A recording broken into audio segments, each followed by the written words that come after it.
October is under the wraps, and I think it'd be a fun idea to rewind and hand out hypothetical awards for the NBA players and their great performances during October. These aren't official awards, just my opinion on who had the best October. The October Rookie of the Month is a really close call between Paolo Banchero and Bennedict Mathurin. Shout out to Jabari Smith Jr. as well, he's having a great rookie season so far, but the competition here is just really tough. Both players are playing lights out, and Bennedict Mathurin has been really surprising as he didn't make much noise on draft night from the media per se, but he's playing like he's going to be a future star for sure. Mathurin is giving you 20.4 points per game, 2.1 assists per game, and shooting 42.9% from three-point range. Paolo is giving you 22.7 points per game, 3.9 assists per game, and 7.6 rebounds per game. While Mathurin has more wins as a team, as for individual rookie performances, Paolo's defense is what separates things apart between two players, which is why I'm picking him for Rookie of October. He currently has a defensive rating of 111.4.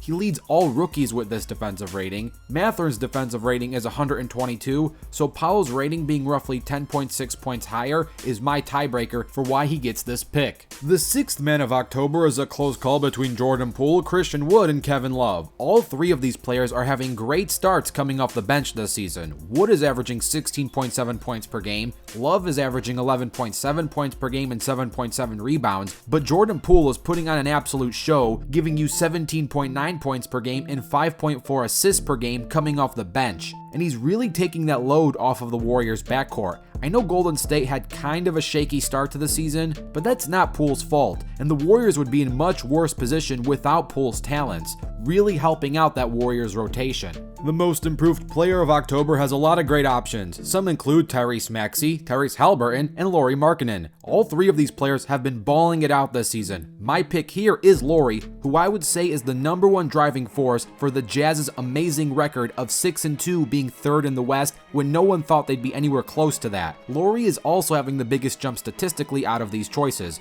He's averaging 22.6 points per game. Compared to last year, he only averaged 14.8. That's a jump of 7.8 points.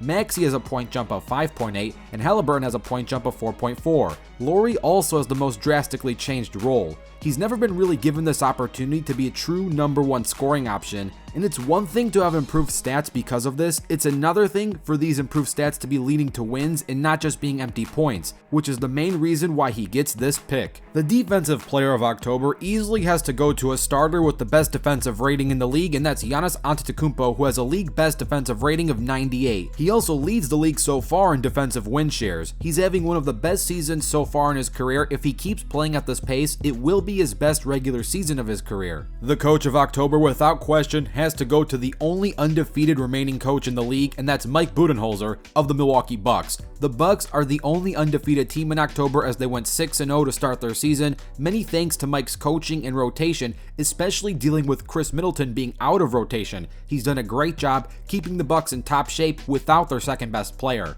And last but not least, the MVP of October. This has some insane competition. Some great choices include Donovan Mitchell, Luka Doncic, Giannis Antetokounmpo, Jason Tatum, and even players like Damian Lillard and Steph Curry have been having a sneaky good start to their seasons. The closest choice here is Luka versus Giannis. Giannis having the best record is really going to help his case, especially if the media is going to decide the voting, but if we're really going off of individual player performance, what Luka is doing this season is jaw-dropping to say the least. He's giving you 36.7 points per game, 8.7 assists, and 9.5 rebounds. He's almost averaging a 40-point per game triple-double, and he's also improving his defensive game as he's averaging a career-high 1.7 steals per game, and his PER is unbelievable as he's got a PER of 36 and a field goal percentage of 50.3%. He's taking a lot of tough shots and making them. Compare this to Giannis, who's doing some insanely great things as well, as he's giving you 33.8 points per game and 12.8 rebounds per game with 58% shooting and a PER of 33.1,